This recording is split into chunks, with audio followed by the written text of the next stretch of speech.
அனைவருக்கும் வணக்கம். இன்றைய தினமணி செய்தித்தாள்ல என்ன செய்திகள் இருக்கு அப்படின்னு சொல்லி பார்ப்போம்.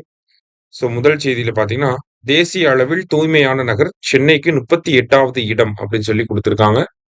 நேற்றைய செய்தித்தாள்ல பார்த்தீங்கன்னா, ஸ்வச் சர்வேக்ஸான் விருதுகள் அப்படிங்கிறது அறிவிக்கப்பட்டிருக்கும். அத பத்தின செய்திகள பார்த்திருப்பீங்க. இந்த ஸ்வச் சர்வேக்ஸான் விருதுகள பொறுத்தவரைக்கும், எப்பயுமே டாப் கிளீனஸ்ட் சிட்டி யாருன்னு கேட்டா இந்தோர் தான். சரிங்களா? எப்பயுமே இந்தோர் தான் வந்து ஃபர்ஸ்ட் பிளேஸ்ல வருவாங்க. ஓகேவா? அதே மாதிரி போன வருஷமும் இந்தோர் இந்த வருஷம் ரேங்கிங்லயும் இந்தோர் தான் வந்து முதல் இடத்த பிடிச்சிருக்காங்க. இந்தோர், மத்திய பிரதேஷ். ஓகேவா? தொடர்ந்து 8வது முறையாக இவங்க தான் வந்து முதல் இடத்துல இருக்காங்க. சரியா? தொடர்ச்சியா முதல் இடத்துல சிறப்பாக செயல்படக்கூடிய நகரங்கள் அப்படின்னு சொல்லி ஒரு சில நகரங்கள் இருக்கும். அந்த நகரங்களுக்கெல்லாம் இப்ப தனியாவே ஸ்வச் சூப்பர் லீக் அப்படிங்கிறதே ஆரம்பிச்சுட்டாங்க. ஓகேவா? இந்த ரேங்கிங்ல வந்து பாத்தீங்கன்னா, சிறப்பான புதுமையான ஒரு விஷயம் இது. ஸ்வச் சூப்பர் லீக் அப்படிங்கிறத ஆரம்பிச்சிருப்பாங்க. அதுல தொடர்ந்து சிறப்பா செயல்படக்கூடிய தூய்மை அப்படிங்கிற அந்த ஒரு விஷயத்துல சிறப்பாக செயல்படக்கூடிய அந்த நகரங்கள் எல்லாமே இப்ப ஸ்வச் சூப்பர் லீக்குள்ள வந்திருப்பாங்க. அது இல்லாம மில்லியன் பிளஸ் சிட்டி அப்படிங்கிற category, cleanest Ganga town, cleanest cantonment, cleanest Safai Mitra அப்படிங்கிற மாதிரியான கேட்டகரிஸ் ஒவ்வொன்னா நமக்கு குடுத்துருக்கு. சரியா? இதுல முக்கியமானது எது அப்படின்னு சொல்லி பாத்தீங்கன்னா, யார் ஃபர்ஸ்ட் வராங்க அப்படிங்கிறது இந்தோர்.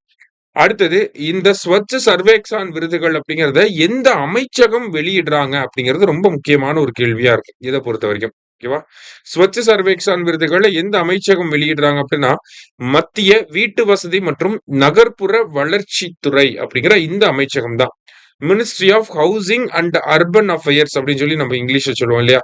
இந்த ministry of housing and urban affairs தான் என்ன பண்றாங்க, இந்த ஸ்வச் சர்வேக்ஸான் விருதுகளை வந்து இந்தியாவுல இருக்கக்கூடிய நகரங்கள பட்டியலிட்டு, அது மீது கணக்கெடுப்புகள் நடத்தப்பட்டு, இந்த ஒரு தரவரிசைகள வெளியிடுறாங்க. அதுல தமிழகத்த சேர்ந்த நகரங்கள் எந்த அளவுக்கு பெர்ஃபார்ம் பண்ணியிருக்காங்க அப்படின்னு சொல்லி பார்த்தோம்னா, தமிழகத்திலேயே சிறப்பான ஒரு இடத்துல இருக்கக்கூடிய தூய்மையான ஒரு நகரமாக இருக்கிறது எதுனா கோவை. கோயம்புத்தூர் 28வது இடத்துல வந்து இருக்காங்க. அதற்கு அடுத்தபடியா பார்த்தீங்கன்னா, சென்னை மாநகர் 38வது இடத்துல இருக்காங்க. அடுத்ததா மதுரை 40வது இடத்துல இருக்காங்க. அடுத்ததா பாத்தீங்கன்னா, திருச்சி 49வது இடத்துல இருக்காங்க. இப்ப இந்த ஒரு ரேங்கிங்ஸ புள்ளி விவரத்த நம்ம படிச்சுக்கணும். சரியா? கோவை அப்படிங்கிறது 28வது இடத்துலயும், சென்னை 38வது இடத்துல, மதுரை 40, திருச்சி 49வது இடத்துல இருக்கு. இது தமிழகத்துக்குள்ள சிறப்பான அம் ஒரு இடத்துல இருக்கக்கூடிய முக்கியமான நகரங்கள். அதனுடைய தரவரிசை என்ன அப்படிங்கிறத குடுத்திருக்காங்க. சரியா?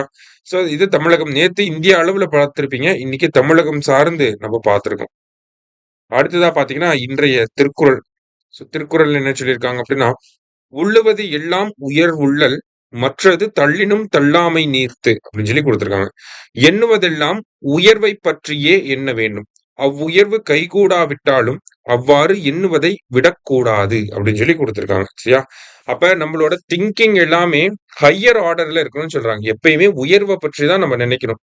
அந்த நினைக்கக்கூடிய விஷயங்கள் ஒரு சில நேரங்கள்ல நமக்கு நிறைவேறாம கூட போகலாம். அப்படினாலுமே அந்த உயர்வாக நினைக்கக்கூடிய அந்த ஒரு எண்ணத்த விட்டுறக்கூடாது அப்படின்னு சொல்லி சொல்றாங்க.